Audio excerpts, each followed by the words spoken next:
Mga kapuso, nagbabala ang pag-asa ng mas mataas na heat index o damang init sa Hilagang Luzon. Yan ang balitang tinutukan live ni Jasmine Gabriel Galban. Jasmine?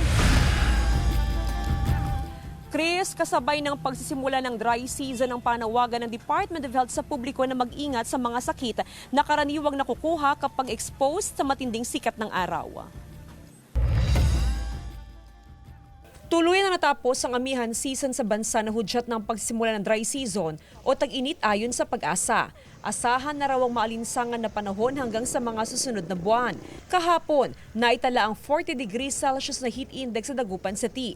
Sa nakalipas na mga araw, naglalaro sa 37 hanggang 40 degrees Celsius ang heat index sa lungsod. Dry season natin, dry and warm season. Kahapon, binigyan na yung memo kaninang umaga. So, official na po na dry and warm season na po tayo. So, babay na po sa amihan po, North Monton. Nagpaalala ang health authority sa publiko sa mga sakit na nakukuha sa tag-init. Kabilang narito ang heat exhaustion at heat stroke.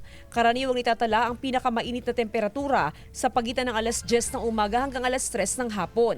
Kaya mainam daw na iwasan mababad sa araw. Magsuot din po tayo ng mag-aana damit, yung lightly colored po na damit para makalabas po yung body heat at higit sa lahat, magdala po tayo ng pananggalang sa sikat ng araw katulad po na bayong or na sombrero.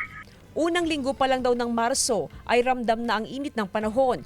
Maghapon daw na nakaswitch ang ventilador sa loob ng bahay ni Aprilyn. Dito lang po talaga sa loob yung mga bata. Electric fan po, ganyan.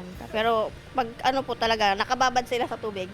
Panawagan ng health authority sa publiko na huwag baliwalain ang anumang sintomas ng heat-related illnesses.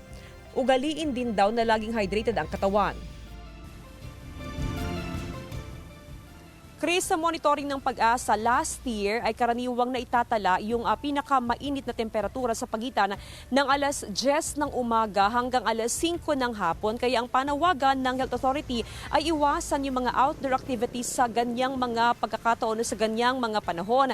Halimbawa na hindi maiwasan ay ugaliin pa rin na magsuot o magdala ng mga pananggalang sa mainit na panahon gaya na lamang ng sombrero at maging ng payong. Samantala, ayon sa pag-asa, Chris, karaniwan na nakaka-experience ng mainit na panahon yung mga lugar na malapit sa baybayin o yung mga coastal areas. Chris? Maraming salamat, Jasmine Gabriel Galban.